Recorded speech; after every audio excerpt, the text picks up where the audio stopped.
भारत के साथ चीन लगातार उकसावे वाली हरकतें करता ही चला आ रहा है। पहले लद्दाख में घुसपैठ की और अब नॉर्थ ईस्ट में पैर फैला दिए हैं।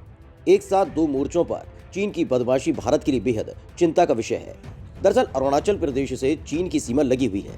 चीन पहले भी मैकमोहन रेखा पार करके भारतीय इलाकों में घुसपैठ करता रहा है, लेकिन अब तो उसने भारतीय जमीन पर पूरा का पूरा गांव ही बसा दिया है।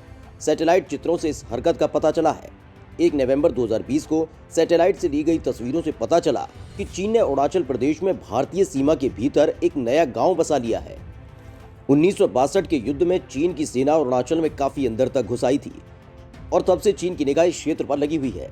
अपनी विस्तारवादी रणनीति के तहत चीन ने अरुणाचल सीमा तक अपना सड़क और रेलवे नेटवर्क मजबूती से खड़ा कर लिया है। अरुणाचल पर निगाहें। चीन की निगाहें लंबे अरसे से पूर्वोत्तर राज्य अरुणाचल प्रदेश पर रही हैं। वो अक्सर उस सीमावर्ती इलाके में कभी पुल तो कभी रेलवे लाइन और बांध बनाता रहा है। अब ताजा मामले में सैटेलाइट तस्वीरों से ये बात सामने आई है कि उसने सीमा पर 100 से ज्यादा मकानों वाला एक नया गांव बसा लिया है। महज 1 साल पहले यहाँ जंगल था। भारत के विदेश मंत्रालय ने कहा कि वह इस मामले पर नजदीकी निगाह रखते हुए जरूरी कदम उठा रहा है। विदेश मंत्रालय ने कहा कि चीन बीते कुछ वर्षों से खासकर पूर्वोत्तर सीमा पर तेजी से बुनियादी ढांचे का निर्माण कर रहा है। इनमें सड़क, ब्रिज, बांध और रेलवे लाइन शामिल है। भारत भी सीमावर्ती इलाके में बुनियादी ढांचा मजबूत करने पर ध्यान दे रहा है। उन इलाकों में सड़कों के अलावा ब्रिज बनाए गए हैं। सरकार का कहना है कि देश की सुरक्षा और संप्रभुता के साथ कोई समझौता नहीं किया जाएगा। चीन की ओर से भारतीय सीमा में गांव बसाने की पुष्टि के बाद इस मामले में जरूरी कार्रवाई की जाएगी। 4.5 किलोमीटर भीतर अतिक्रमण। तस्वीरों के विश्लेषण के बाद विशेषज्ञों ने कहा कि गांव भारतीय सीमा में करीब 4.5 किलोमीटर भीतर बसाया गया है। उस गांव के अरुणाचल के अपर सुबनसिरी जिले में तिसियारी नदी के किनारे होने का दावा किया गया है। वे इलाका लंबे समय से भारत और चीन के बीच विवादित रहा है और वहां कई बार दोनों देशों की सेना के बीच हिंसक झड़पें भी हो चुकी हैं। विशेषज्ञों ने 26 अगस्त 2019 को ली गई सैटेलाइट तस्वीरों से ताजा तस्वीर के मिलान के बाद कहा है ये गांव 1 साल के भीतर बसाया गया है और इसमें 101 मकान हैं। 70 किलोमीटर तक अतिक्रमण। अरुणाचल के भाजपा सांसद तापीर गाओ ने पहले ही अपर सुबनसिरी में चीन की गतिविधियां तेज होने की जानकारी केंद्र सरकार को दे दी थी। गाओ के अनुसार चीन ने इलाके में एक हाईवे का निर्माण किया है। चीन ने अपर सुबनसिरी जिले में भारतीय इलाके में करीब 70 किलोमीटर तक अतिक्रमण कर लिया है। अब नया गांव बसाना भारत के लिए बेहद चिंता की बात है। ब्रह्मपुत्र पर बांध। चीन पहले से ही सीमावर्ती इलाकों में सक्रियता दिखाता रहा है, लेकिन बीते साल गलवान घाटी में विवाद के बाद उसने पूर्वोत्तर इलाके में अपनी गतिविधियां काफी तेज कर दी हैं। अरुणाचल प्रदेश से सटे इलाके में ब्रह्मपुत्र नदी पर एक विशाल बांध बनाने का चीन का फैसला भारत के लिए चिंताजनक है। चीन पहले ही तिब्बत में 11,130 करोड़ रुपए की लागत से एक पन बिजली केंद्र बना चुका है। 2015 में बना ये चीन का सबसे बड़ा बांध है।